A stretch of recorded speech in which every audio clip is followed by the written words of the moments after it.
रामकृष्ण हरी. आता अरुण सिंदोळकर माऊलींचं नाही, रामलीलेचं माझं सोपं असतं, हा. म्हणजे एक राम शब्द पूर्ण.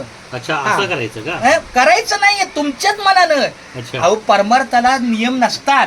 हे बरोबर आहे का आता? ठीक आहे, जसं तुमची इच्छा. अच्छा, हेतू स्पष्ट झाला पाहिजे बरोबर. असं आहे. ठीक आहे. रामकृष्ण विठ्ठल केशवा गोविंद माधवा या नामस्मरणाच्या नामलेखनाच्या नामसागराच्या लेखन वहीमध्ये आमच्या अरुण सिंदोळकर माऊलीला राम हा नामाचा गजर आलेला आहे.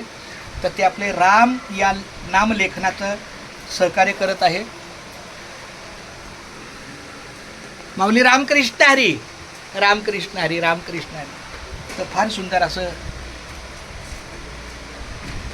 रामकृष्ण हरी विठ्ठल. मी आपल्या तोंडाने काय करतो, रामकृष्ण हरी विठ्ठल राम. केशवा गोविंद माधव बोलतो आणि तोंडाने राम लिहितो. लिहिताना रामकृष्ण हरी विठ्ठल केशवा गोविंद माधवा, रामकृष्ण हरी विठ्ठल केशवा. आता हरिपाठ आहे ना, हा. हरिपाठामध्ये रामकृष्ण हरी विठ्ठल केशवा मंत्र हा केशवा, जपावा जपावा. सर्व काळ. बरोबर. फारच छान माऊली रामकृष्ण. अरुण सिंदोळकर माऊली हे कर्जतला राहिला आहेत. कर्जतला कुठे?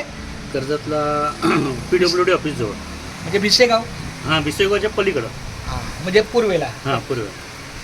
फार सुद्धा चालतंय. बरं, आता असू द्या. आता तुमच्या अनमोल मुखातनं काय दोन शब्द सांगा तुम्ही. आता तुम्ही तर रामनाम लिहिता, पण माझं हे थोडंसं सोप्या पद्धतीचं आहे. बरोबर आहे. हां, तर कसं वाटलं माऊली तुम्हाला?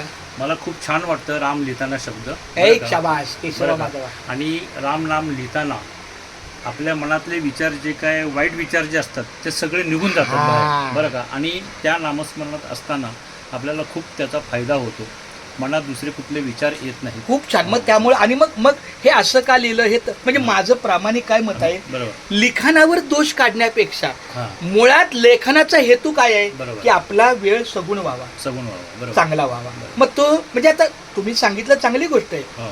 पण मला ते का मला वाटतं बाबा माझा वेळ चांगला जातो बस ठीक आहे. बरोबर, बरोबर. मग शिररेषा पाहिजे, मग लाल पेनानं पाहिजे, तर ठीक आहे. आता रामकृष्णारी बरोबर. प्रत्येकाचा आता तो कसा ज्याचा त्याचा परमार्थ असतो. बरोबर. काय करायचं. तुम्ही बघितलं नाही का आज सर 100 कोटी नामजपाचं हे